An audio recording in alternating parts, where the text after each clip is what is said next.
हम बात कर रहे थे सदर ट्रंप के हवाले से। आप क्या समझती हैं कि ट्रंप इस कातलाना हमले में बचने के बाद एक बार फिर उसके ऊपर कातलाना हमला होने वाला है ट्रंप के ऊपर? बिल्कुल जी, ट्रंप के ऊपर दोबारा कातलाना हमला बिल्कुल होगा? होगा। कब तक होगा? अगले महीने। ट्रंप के ऊपर अब एक बार, तारीख नहीं दे रही। अब तारीख नहीं देनी, लेकिन अगले महीने ट्रंप पर फिर दोबारा हमला होगा। अब आपको मैं एक बात आपने बताऊं, कहा था कि 26 अप्रैल को ट्रंप की मौत वाकया होगी, वो चले उस हमले में बच तो गए, तो आप ट्रंप के पीछे क्यों हाथ धोकर पड़ी मैं हुई? क्यों पढ़ूंगी? देखिए मैं आपको बताऊं, ट्रंप जो है ना, इस वक्त हम सिंबोलिज्म पे चले जाते हैं। जी। ट्रंप अमेरिका का सिर्फ प्रेसिडेंट नहीं है, ट्रंप इसराइल के पीछे भी है।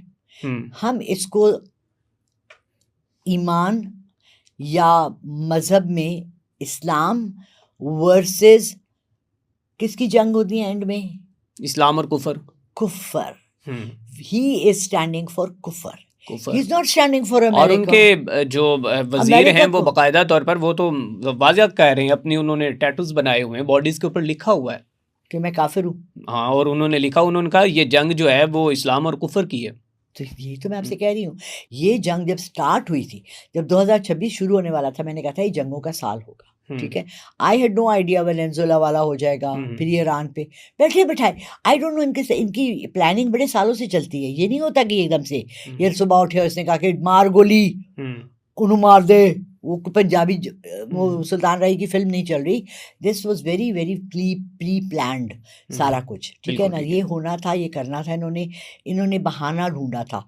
End of all the Muslim countries in the world, all the gulf countries in the world, Israel के खिलाफ किसी ने एहतजाज नहीं किया सिवाय ईरान के। That was shocking for me. ज़ाती तौर से मैं बहुत शॉक में थी। मुझे नहीं समझ आई कि क्यों कोई भी नहीं खड़ा हुआ।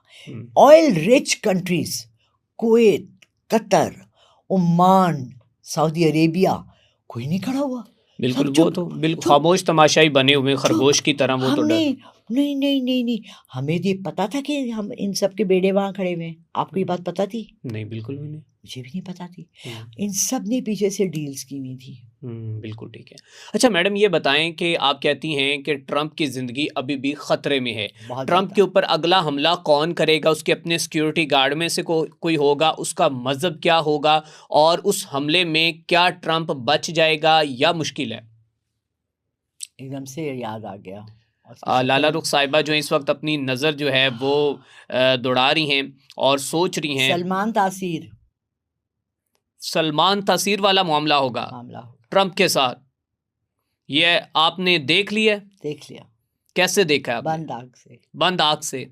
जो आपके पास छठी हिस्स है, या फिर आप कहती हैं कि जब आप सोई हों तो फिर आसमानों में आप उड़ती हैं, उसी तरीके से।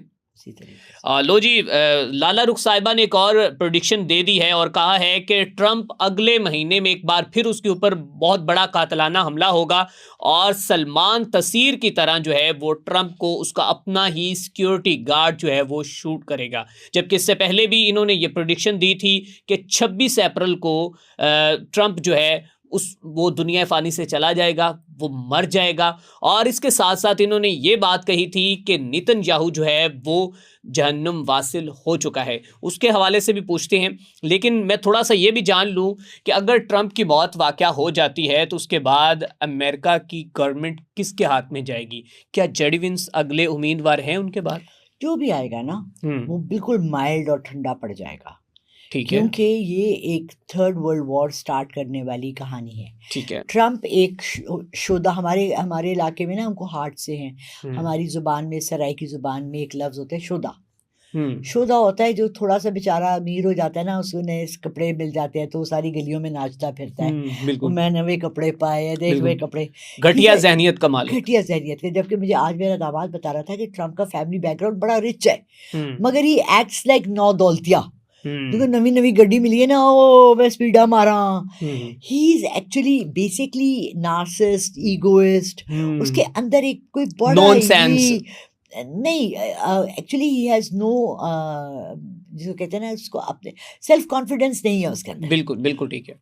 उसके अंदर ना सेल्फ कॉन्फिडेंस है, ना उसके अंदर ये एबिलिटी है to realise that he is ना कोई स्ट्रेटजी है उसके पास, president of the biggest most powerful country in the world, जिसकी एक बटन पे पूरी आधी दुनिया उड़ जाए।